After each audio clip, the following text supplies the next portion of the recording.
যেদিন আল্লাহর নবী দুনিয়া থেকে বিদায় নিচ্ছে, সেদিন জিবরাইল আইসা বলছে, ইয়া রাসূলুল্লাহ, মালাকুল মউত দরজায়, আপনি বললে আসবে, আপনার রুহু কবজ করবে। আল্লাহর নবী বলেন, আল্লাহকে জিজ্ঞেস করো জিবরাইল, আমি যদি আমার আল্লাহর কাছে যাই, আমার উম্মতের সাথে আমার আল্লাহ কি আচরণ করবেন, ওটা বলো, তারপরে আমি যাব। জিবরাইল গেলেন, আল্লাহর নবীকে আয়েশা শুনাইলেন, ও নবী, আল্লাহ তাআলা জানাইছেন আপনার অবর্তমানে আপনার উম্মত যখনই মাফ চাইবে, আল্লাহ তাআলা আযাব দিবে না, সাথে সাথে মাফ করে দিবে।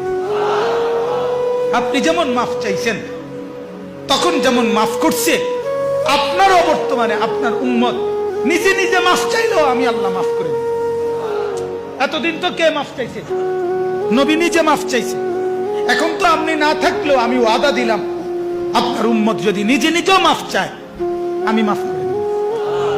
নবী বললেন, তাহলে জিবরাইল, মালাকুল মউতকে বলো আমার জান কবজ করতে।